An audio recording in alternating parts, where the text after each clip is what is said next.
under pressure. I gotta make sure the levels look good anyway. Okay, I'm ready. Hi. Hello. Hi. Dracul. Welcome back, everybody. Welcome back to... Rock City Trio. Why are you looking at me like that? Because I'm Dracula. I really hate everything about you. We just ran right into it. Happy Sunday. Well, we're recording on a Sunday. So yeah, happy Sunday. It's happy Sunday for us. To Adam Is it and happy? Tim. It's daylight savings. Is it really? Oh, shoot. That means we're losing an hour of sleep. We lost an hour last night. Oh, we did. I actually did because I was up at 4 a.m. Yeah, we both were. The storm was atrocious. Yeah, I was up till 4 a.m. as well. You were up till 4 a.m.? Oh, yeah. Oh, no, we just woke up at 4. Never mind, yeah. Yeah, we went to bed at like 10:30. No, I got like 3 hours of sleep last night. Sick of it. Yeah, me too. So what's today's topic at hand? Do I announce the topic? Yep. I will. I can and I will. Today we're going to talk about the false sense of entitlement that seems to be a growing, I call it an epidemic, a social epidemic, that we constantly see, especially in the education system, like college, etc. Well, that's what you see. I don't see that. Well, right. I suppose I know for a fact that Adam saw it as well, because Adam and I were both at community college at the same time and had classes at the same time. Yeah, I'd say a bit, yeah. But also just in general, I think we see it in customers and retail, and our coworkers sometimes. I think it's a generational thing. I don't want to be one of those people where it's like it's generational, like I'm getting old or something. I'm 28, so I'm not old, but pretty old. I do happen. That's old. Yeah. Gray hairs, etc. I do happen. It's almost 30. It is almost 30. Which is almost 40. So you're like... Well, then I might as well just go fucking kill myself. Yeah, huh? you're practically dead. Wow. Editing. Why? There doesn't need to be editing. This isn't fucking PG-13 or something. That's fair. It's not going on Disney Channel. No. Finding Neverland. Holy shit. Did you see that? No. Did you? No, I saw that it was out. We don't have cable, but I'm dying to watch it. Yeah, I've got feelings about that kind of shit, though, to be honest. Because, like, Michael Jackson's dead and he can't defend himself, so it's all hearsay. There's no hard evidence against Michael Jackson. I don't even know what it's really about. It's parents and children coming forward talking about what happened. Oh. To them. But he died. How many years ago did he die? Why are we just now talking about it? Well, I mean, they were talking about it before, but I'm just that's my point. Yeah, though, they've been I guess. talking about it the whole time, but it's like it's weird to have like this series. Is a series? I think it is. Yeah, this whole series HBO. Released at this point on it. Yeah, so I don't particularly enjoy when people aren't able to defend themselves and it's all based off of story rather than there's no hard evidence. Everything's hearsay. Exactly. Now I'm not saying that he clearly had problems, but that's anyways, we got off track there. But either way, yeah, so today's subject is basically this sense of entitlement and what it means to work hard for what we have. Well, go ahead. Oh, okay. So I go to I think that it's safe to say that most colleges nowadays are pretty liberal. I don't really care about what anybody's political affiliation is because that's not the topic today. But in general, I think most colleges are very liberal, very left thinking, and I've noticed over the years, being a student among 18, 19-year-olds. At the age that I'm at now, that there tends to be this overwhelming sensation of entitlement that they possess, basically making it seem as though that they shouldn't have to work too hard for what they get. Lots of complaining. I've seen a lot of combativeness with teachers before, where it's like the teacher has to bend to the student's will, and it's almost like this power struggle that I see. And the teacher is almost basically, the professor is almost stuck in this position of having to bend, or else they could end up being the next viral sensation on YouTube or Facebook or something. Like everyone just whips out their phone. No one's allowed to make human error anymore. If you even like slip up and say something that's maybe not the greatest accidentally. Like there's that local weatherman too, just a little while ago. Oh yeah, so, that was huge. Perfect example of that in my mind, where it seems exactly. Like, oh, that's just human error and a mistake, yep. and just his whole career got destroyed over it. Yeah, so there's so much of that I see through school, but it's also just everywhere now. It's not just at school. It just so happens that I'm stuck with. It's just the environment that you're in most of the time. Exactly. So being at a college campus where opinions, everyone's got an opinion, and they think that their opinion is the end all be all because they're just at that stage mentally speaking, and just not ever listening to the opposite side's point of view. So that's just that kind of mental space anyways, I think. But then you add in the everyday as well, where, you know, you go to work and you have, let's say you work in retail. If you go somewhere where a customer needs help, you're looked at as almost an object. It's really sad, actually, that lose you basically that. Have to just be a computer at that point of like, it's the same tasks of, hey, where is this? How much is that? Like, figure this out for me. Yeah, we lose that sense of human connection almost. Every time a client walks through the door, I say, "Hi, how are you? I have an appointment. I'm good. Thank you. Thank you so much for asking." Every meme you ever can possibly see about customer service, it's 100% true and relatable. So you mentioned earlier the concept of that being a generational thing, but would you say that that's more so just in the school sector, so to speak? Because in my experience with working retail, it actually felt like more of an older generational thing to have that sort of disregard. Mine is, at least in my experience. Yeah, so no, I 100% agree with both of you. So I think in the sense of especially when you're talking about people that forget where they came from, I've noticed that people who may be well off tend to then basically, well, I've worked hard to get here, so you should know who I, like the sense of like, know who I am, do what I want you to do. Mm-hmm. I see that a lot. Like, and it's so funny because being someone who aspires to live comfortably, I don't necessarily need to be a millionaire, but like I want to live comfortably, you know, make good money. I mean, yeah, it's a reasonable goal. You know, I being somebody that I want that to be my life, I came from nothing, and I just can't I can't fathom the idea of treating people like shit, like they're lesser than everybody else, just because they're there, just because of my success, just because of my own struggle. Imposing that on somebody else feels really, I don't know. See, part of this also might lie in the fact that like you and I are both very much empaths, right? So like we feel other people's experiences a decent bit. So we're going to be more inclined to care about the other person's side of any interaction, when I don't know. I think some of it also might just be that it's just so like out of our mindset to even imagine like not caring about that. Yeah, I think, yeah, for me, I definitely feel like I'm an empath when it comes to people that I know are good people. If you fuck me over, then I have no issue with basically like you're dead to me instantaneously.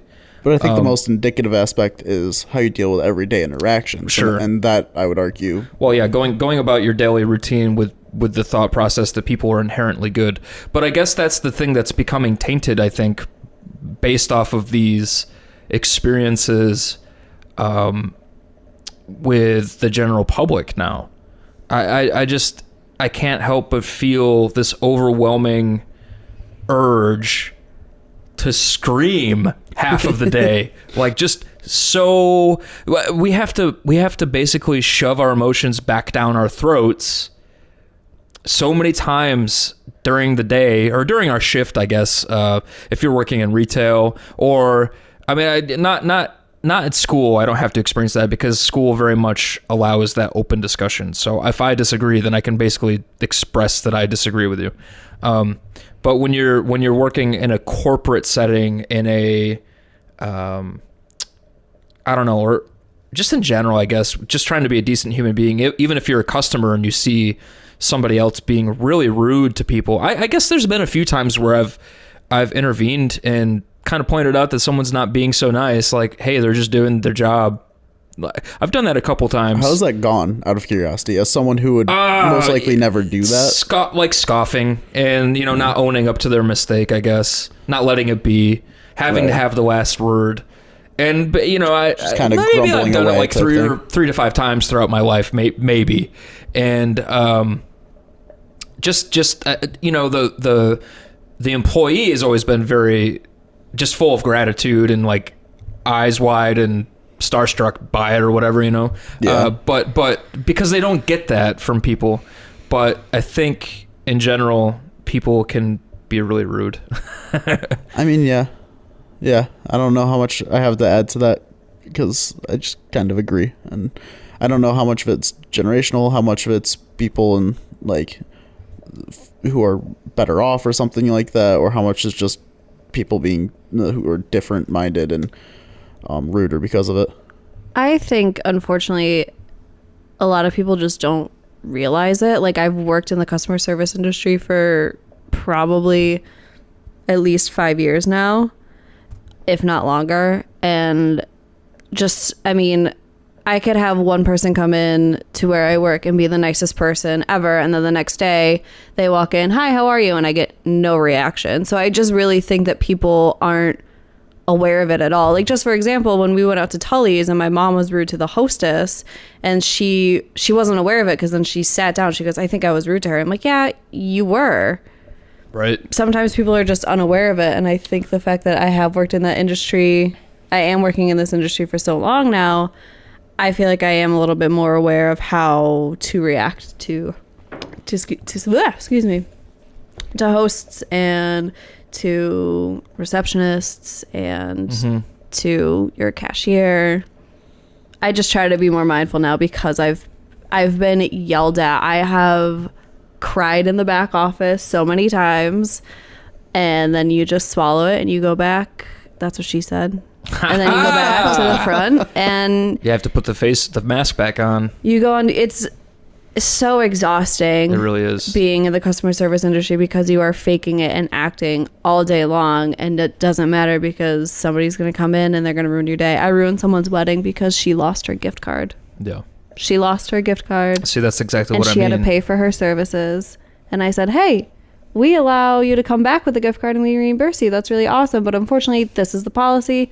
Just doing my job again. And I'm just like, hey, like, I can't do anything. She came back and found her gift card and she goes, just so you know, you ruined my wedding day. And I looked at her and go, I'm sorry. Yeah, it's like, bitch, if that ruined your fucking wedding day, you're going to have a whole lot of miserable years ahead of you. And that's exactly it too. I feel like now that, well, I don't know. I've always been pretty decent towards like a hostess or whatever. And try to like give good tips and stuff like that. But I think now that I've experienced a little bit more of the anxiety, because I've got anxiety anyways, but the anxiety of feeling like you're on the spot, under the spotlight. Oh yeah, all day long. Yeah, especially like my heart goes out to any cashier. I don't care if you're 16 working your first job as a cashier. I don't care if you're 45. I don't care if you're 62 and retired and you want to be a cashier. Being a cashier is hard because not only, I mean, if you're naturally good at that kind of service of being bubbly and open and fun and whatever, all good for you, but it's still difficult because you get the blunt of everything. Absolutely everything. Every complaint, everything is your fault. Yes. So one thing that occurs so often where I work, I'm trying to be like subtle about it. I don't want to like give any hints of where I work. Yeah. But obviously like my friends who listen will know exactly what I'm talking about. But like I've talked to them about it. Like So like a client will leave or whatever, and then a coworker will be like, oh, is she okay with everything? And 80% of the time when they ask me that, the client will call back and complain about something. Right. Every single time. When they have the opportunity to. Or if they change something to their order, we call it a ticket. When they change something to their ticket, they won't communicate that with the client, but yet it's my fault.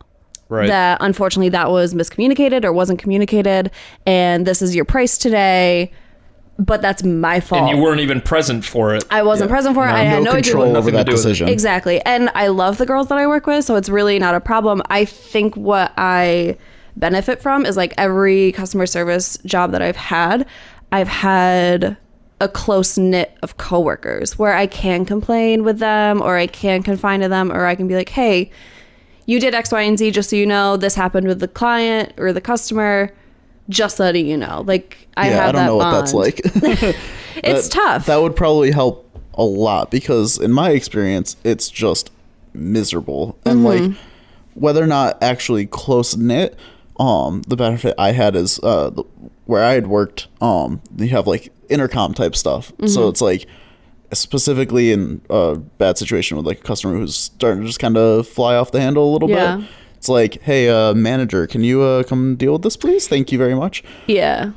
And like that was definitely a huge help, but I mean, that was the 5% of the time, maybe. Right. Like, that's what I have to do. Oh yeah. you have to be the one to go up in that situation, which I have not a single problem with. Yeah, I enjoy it, actually. Make my day. Yeah, no, I would.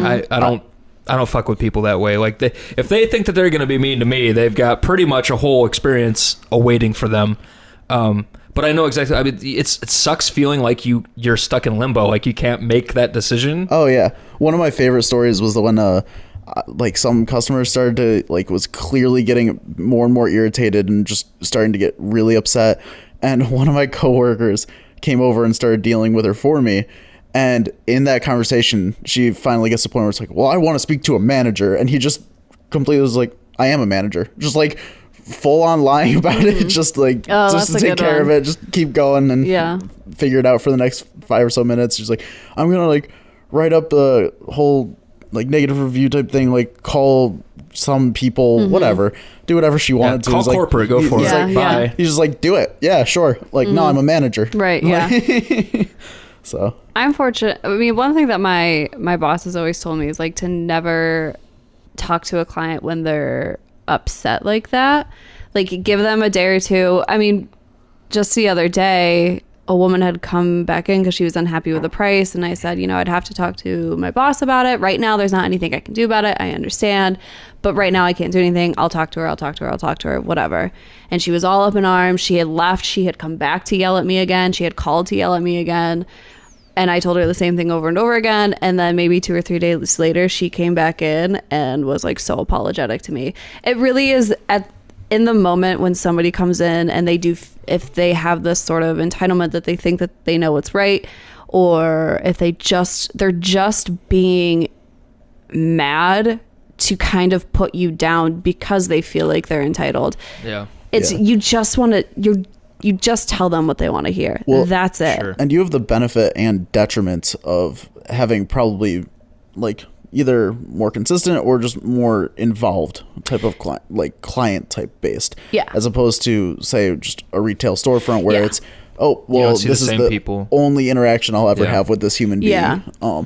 Where like obviously that kind of helps for that, giving it some time to diffuse a little bit, but also means you're probably going to get a lot more of that like irate, just like you're saying, like, oh, came in a couple times, kept coming back, called, all that jazz. I feel like there's some positive and negative to it. Like for Tim's example, like a customer can come in and be all pissed off, but that's the last you're going to see them. If I make a client upset, I'm going to see them again in 4 weeks. I don't know how they're going to feel in 4 weeks. Yeah. Or those constant reoccurring clients that you just want to make happy because you're going to see them again in a couple of days and you just want to keep everything smooth. And because I'm up at the front, I'm the face of everything. So no matter what goes wrong, I am the face to it. Right. Well, and I think that's the part where we have to do our part as a society in general, like to just be mindful of our own mood too. Like if we're going shopping and we're pissed off about our boyfriend did something to us or our girlfriend did something to Who us. is he? Hopefully Ryan Gosling. I gotta go real quick. or whatever. We just in a funk, or you're pissed off, you're depressed, whatever. To not let that affect the outside world, because your shit is your shit. I mean, I have the same thing. I'm depressed, whatever, anxious, whatever. But I really try, especially to strangers that have nothing to do with me and they're just living their own lives, to absolutely. let that affect my interaction. And like, depending on the occasion too, it might work to even just be like, sorry, I'm a little short right now. I just got a lot going on. Exactly. Like, even just giving them that caveat to saying this isn't because of you. This is just I got other crap right now. I'm sorry, but yeah. I 100% agree. I think that if a customer went off on me, because initially I'll like give them the benefit of the doubt and be like, just waiting with kind of a smirk, just like, are you done kind of thing. And if they were to in that moment be like, I'm so sorry, I'm just having a bad day, it's like, it's okay, I totally get it. But if there was to continue to be that pushing, that combativeness, that just being a jerk for no reason, that's kind of when I'd just be like, I've had enough, goodbye. One of my favorite things to do is kind of like mimic a shitty customer's like body movements, I guess you could say, or Their mannerisms. Yes, mannerisms. Thank you. That like if somebody, I was like, all right, your total's $20. They like just toss me their card. I take it and then I kind of like toss it back to them. Or if they're really short with me, I'm just really short back with you. Right. That's probably the worst thing I could say if my boss ever listens to this. Hopefully she just won't. But or if anybody who knows who I am and like catches it while I'm at work. But like. It just makes me think of the scene in The Office where Andy goes to anger management. No, I was thinking when like the new boss comes in, Charles and stuff, and it's like I am Michael Scott to every client that walks in if they're gonna be that way to me. All right. Anyways, I think that there is a benefit to working in retail, though, like 110% a benefit, and this sounds really stupid or whatever. I don't know. Maybe I'm giving it a little too much clout or something. I'm not sure, but clout. I don't think you're giving retail clout. It's got some clout.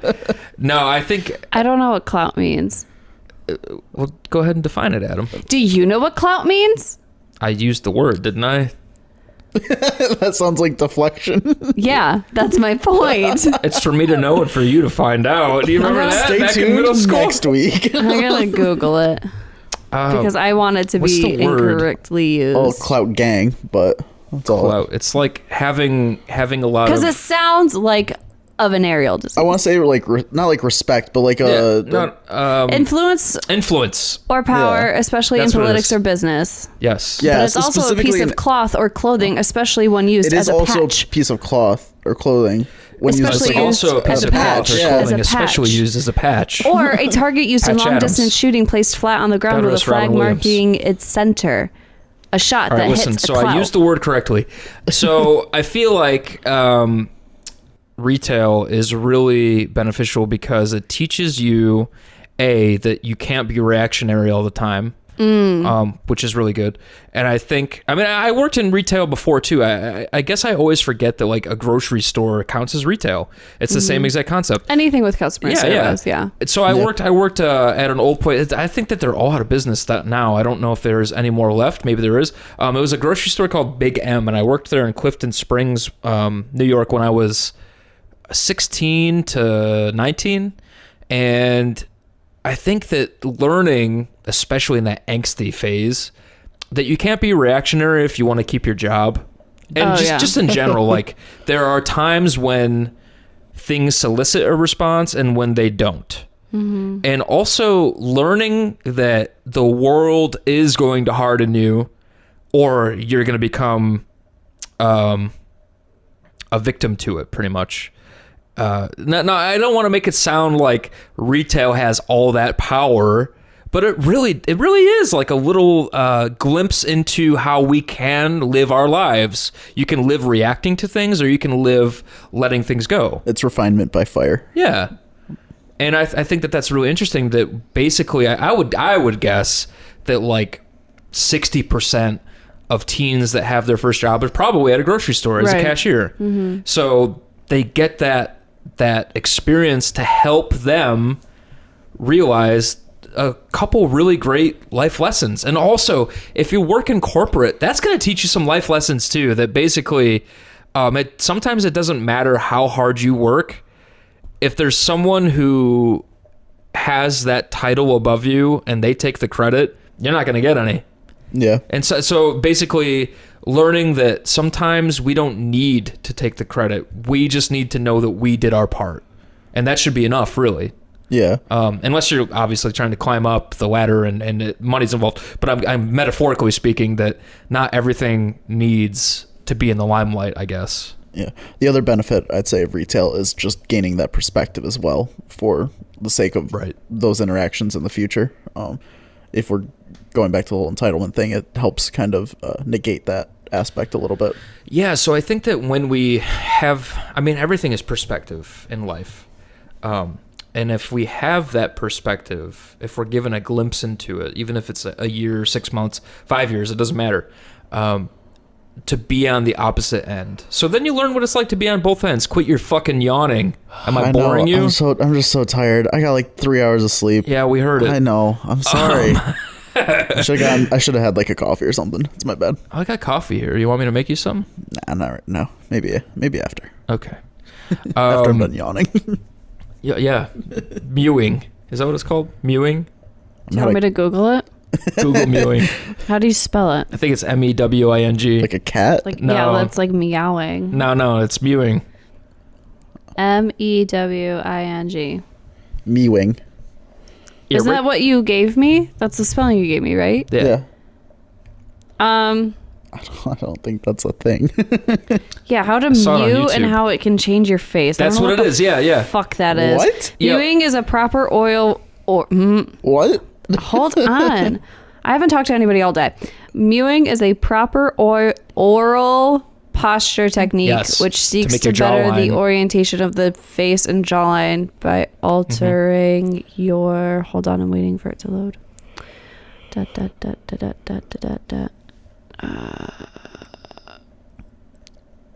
By altering your unconscious resting tongue position. Yes. Why the fuck do you know what this word is? Why do I know anything, Catherine?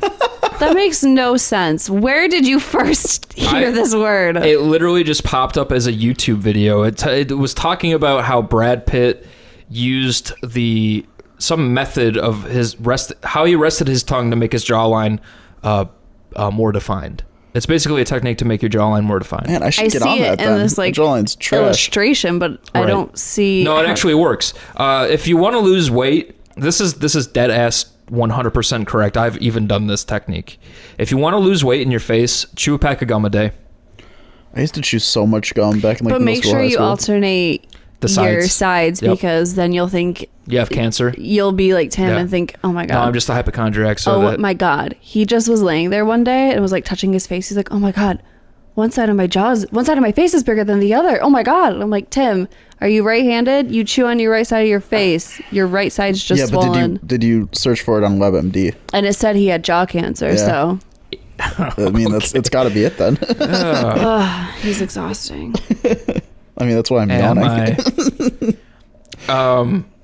Yeah, so how did we get off on this tangent here? Whoa! I'm looking at before and after pictures? Yes! It works! That shit's crazy! I'm dead ass. Start chewing a pack of gum a day, literally. You'll lose like 5 pounds in your face. I don't think my face is 5 pounds. My face is at least 30. The human head weighs at least 12 pounds, actually. The head? Yeah. What does that have to do with my face? The face is like the smallest part of your head. Because there's a lot of muscles that go into chewing that are all throughout your whole head. Oh, I guess. Fucking Dr. Tim Coons over here. Goddamn right I am.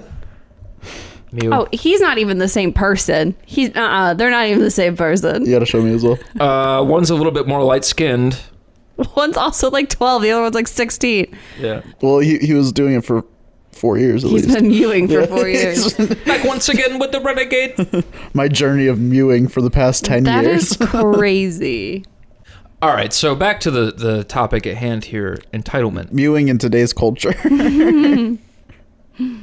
I find it fascinating that I see often this overwhelming sense of feeling like you deserve something when you have in fact not worked too terribly hard for it. I don't know if either of you have seen this firsthand. I know goddamn well you have. I mean, I have seen it, but there's a small degree where I also have probably been on the other end of it. Well, that's fine. At least you can admit it. Yeah. And that's okay, because nobody's perfect. Nobody is the same person they were 6 months ago. Hopefully, that's the goal, is to constantly be evolving and acknowledging your own shortcomings and growing from them. Nobody's perfect. I was a fucking douchebag when I was 20. He's still working on it. Yeah, I'm a cynical asshole. I'm not a douchebag. Like, You're also peaking like crazy right now. Well, whatever. You peek on this. Yeah. You're mewing so hard Pikachu. right now. Pika. I hear laughter is also good for facial structure. It is. It actually supposedly helps you live a whole lot longer. And frowning. Smiles and cries. I'll give you Frowning $5 if you know what that like speech a million is more from. muscles. Anybody? Probably not. Smiles and cries. Put it in the comments. Yeah, There's a comments. Put it in the comments. Smiles and cries. I'll give you a hint. It's a really popular movie.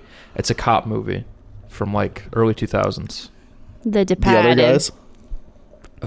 Was I right? No. Damn it. I love The Departed. So it's You not liked the it, we other liked guys. it. We both named Mark Wahlberg movies. Yeah. So it's interesting because I think that people don't understand that there's a whole lot of effort that goes into, I mean, especially when Adam and I kind of discuss anything like this, it's more kind of directed towards the artistic aspect of a career, because we're both very interested, like, you know, we have been on production sets together for like making movies and whatever else. I've wanted to be a movie director since I was a little kid, so we've made some short movies and whatever else. And I think a lot of it has to do with, it doesn't matter if you're a musician, a painter, we want to be a businessman, whatever the case may be.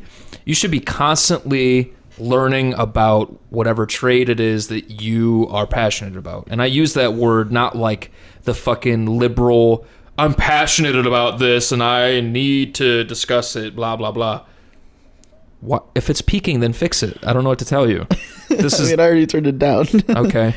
But you go from Maybe like this. you should just to like, stop talking so loudly. Well, no, you just kind of go from like this to like this, and it's That's you should know that about me. I but get passionate about with things. these. That's when you move it away a little bit. I'll move it away.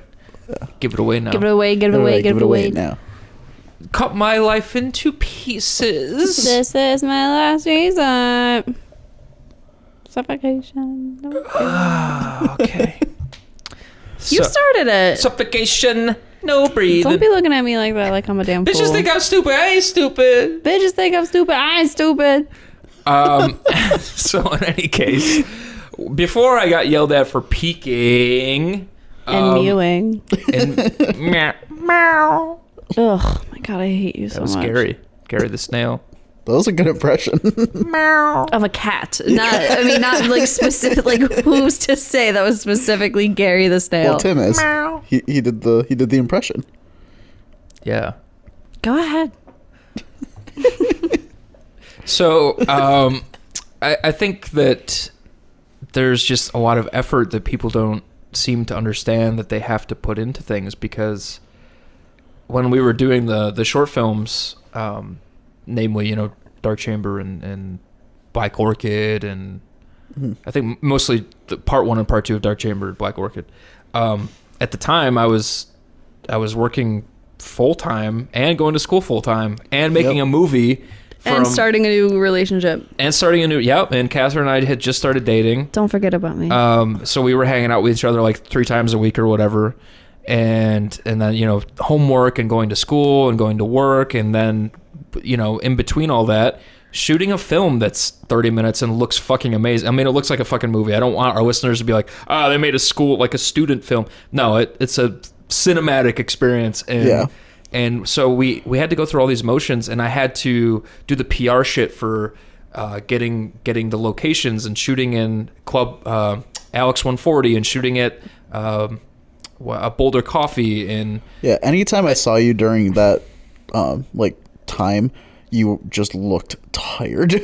Yeah, but I enjoy being that busy though, because it just keeps that motivation of like waking up, like wanting to wake up and do more. Specifically when I was working on movies, I did not enjoy and continue to not enjoy being at school at RIT and having to work basically right after. That does kind of suck. Yeah, but it does give me that sense of basically having to make things fit all within an allotted amount of time, which I personally work better with that pressure. Right. But I know a lot of people don't. But anyways, so in general, I think that people forget, or they choose not to believe, that there is an overwhelming sense of having to put forth. Well, there's a whole lot of effort that has to go into it. And if you're not willing to put in the effort, because that's just half the battle. 50% of the battle is putting in the effort. The other 50% is luck. Yeah, it's just getting completely lucky, or you could call it connections, depending on the situation. And this is all I mean, this could pertain to any kind of job, because nowadays, blah, blah, blah, blah, blah. The Eminem song, I don't know the lyrics to. But nowadays, a bachelor's degree is the new associate's degree, unfortunately. And I have a bachelor's degree, and I'm a glorified receptionist. So I think that this concept can pour into that as well. It doesn't have to just pertain to art. Yeah, I'd say like it's pretty relevant to almost any field, and then basically the only thing that changes is the percentages adjust a little bit. Yeah, so it's especially true for art, because you actually have to possess some talent. Yeah. And typically speaking, really a lot of it is based on luck. It's like 20% skill, 80% luck, and then 90% reason to remember the name, or something like that. 100% reason to remember the name. Wow. Song. I can't remember the name of that particular group. So you never went full circle. So what you're getting at is the fact that there's so many people in this world who have talent and just don't want to do any of the work for it. Where you have, like the two of you have done things to try to get where you want, but there are so many people in this world who just like expect everything to be handed to them, which is related to a source of entitlement that they're not allotted to have. I think that's personally more, I'm seeing it more in just like the generation below us, is that there are all these kids that are growing up in like the social media world where they just want everything handed to them because they see it, and Joey's got it, so I need to have it. So mommy and daddy need to just give it for me so I can be liked. Like, do you want me to have a shitty life, mom and dad? Yeah. Give me everything I want. Like YouTube is very indicative of that currently. Just 100%. In that younger generation and what that generation watches, it's like, oh yeah, no, that's I don't know if you could call that causation or an effect, but it's one of the two. Well, and yeah, so that was definitely, and to add on to that too, I mean, we have done these things and made the effort and not really gone anywhere with it. You know, there's been a lot of effort, like film festivals and whatever else. We got accepted to one festival, got one award, and got rejected from 50. So it's just like a whole lot of it has to do with luck. So if you're not willing to put forth that effort to get to that point, then it's never going to happen at all, period. Well, and to tack on to that, it's not like we did that and we're like, well, that didn't work. It's like, all right, next project, let's keep this moving. You have to be able to take constructive criticism, and it's no matter what. It's that constant grind, that constant working on it, dude. Rise and grind. But yeah, to add on to the generation below us, the ability to hold any kind of conversation, to communicate in general, seems to be kind of going right out the window. I don't know what you mean. The generation below us doesn't know how to talk worth shit. Like if there was an 18-year-old that was to come in for an interview with me, it would be so much different than say a 30-year-old who came in. Like the eye contact would be way different. Being able to articulate, even posture. It's just so like, I think it's because a lot of jobs and whatever their skill sets are and whatever their knowledge is based in, say 18 or 19-year-olds nowadays, is all very technology driven, which isn't a bad thing. Right. But they don't have to leave their rooms anymore. They don't have to leave the house. They can find, because when I was like 15 maybe is when like the online Halo craze started. So I got to have that taste of like what it was like to have to all collect together over the summertime. Nobody was just playing online together all summer. Like Right. we all actually had to make the conscious effort to call someone up and be like, let's hang out today. Let's go do something. Like, so, but not the online game isn't a bad thing either. I love that shit. But I think that there's just so much stimulation now via technology and so many job opportunities too, where you literally probably wouldn't have to leave your house if you got whatever degree allowed for you to hold business transactions via your computer, or graphic arts or whatever the case may be.